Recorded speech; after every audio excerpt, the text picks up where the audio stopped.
Hezbollah एक के बाद एक कई मिसाइल फायर कर रहा है।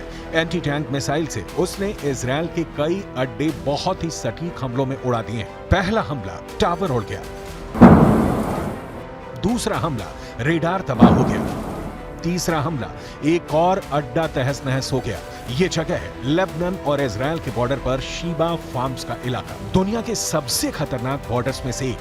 और यहाँ बने हैं इजराइल के 5 बहुत ही खतरनाक अड्डे।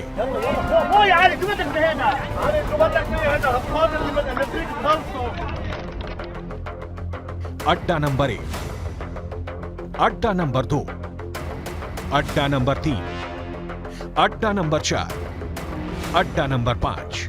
ये जगह गोलान की पहाड़ियों के उत्तर में है और यहाँ पहाड़ों की ऊंचाई 1500 मीटर तक है। नीचे लेबनान का इलाका है और यहीं से अटैक लॉन्च किया गया। इस ग्राफिक से समझ सकते हैं कि इस इलाके की टोपोग्राफी, कौन कहां मौजूद है, कौन सा इलाका किसके पास है। सबसे पहले इजराइल का अड्डा नंबर 1 शतुला इलाके में बने इस अड्डे पर हिजबुल्लाह ने किया पहला हमला।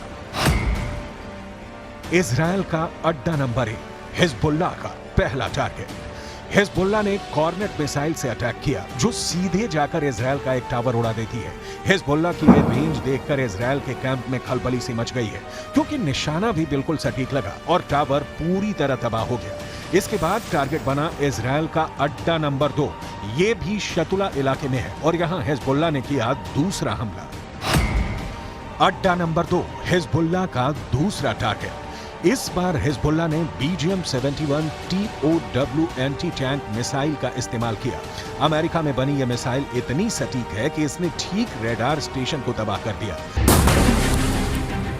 ऐसा निशाना देखकर कोई भी दुश्मन डर जाएगा। इसके बाद टारगेट बना इजराइल का अड्डा नंबर 3।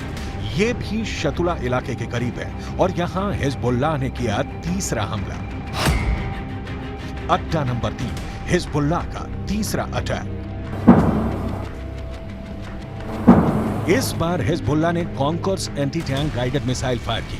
रूस की ये वायर गाइडेड मिसाइल भी इजराइल के एक ठिकाने को खत्म कर देती है। इसके बाद चौथे और 5वें अड्डे पर भी हिजबुल्लाह अपनी बाकी मिसाइलों और मल्टी बैरल रॉकेट लॉन्चर से हमला करता है और उनका भी वही हश्र होता है जो बाकी अड्डों का हुआ है। हिजबुल्लाह का दावा है कि इन हमलों में इजराइल को भारी नुकसान हुआ है और उसके कई सैनिक भी मारे गए हैं।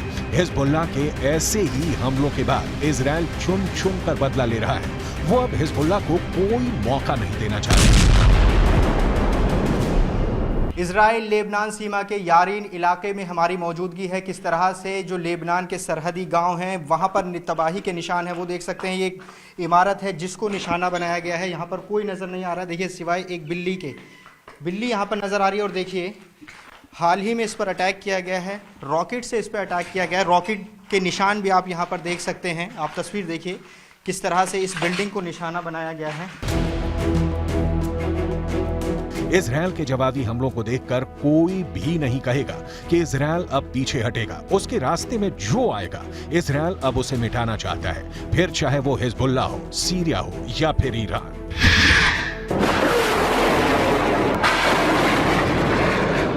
That in response to the Israeli incursions, the airstrikes that are taking place, the Iranians have been telling everybody overtly and loudly that they will proliferate, they will escalate if necessary. And again, going back to those rules, one of the ways that you can escalate without necessarily risking getting your teeth kicked in, if you're the Iranian leadership, is by doing these. Israel और Gaza के बीच शुरू हुई जंग अब पूरी दुनिया को अपनी चपेट में ले सकती है। ये युद्ध लेबनान और सीरिया में तो दाखिल हो ही चुका है। अब पूरा पश्चिम एशिया इसकी जद में कैसे आएगा, सबको यही डर सता रहा है। हिजबुल्लाह इस वक्त इजराइल के युद्ध में बड़ा पलीता लगा सकता है और इसका असर लेबनान की जमीन पर दिखने लगा है। ये दक्षिणी लेबनान है।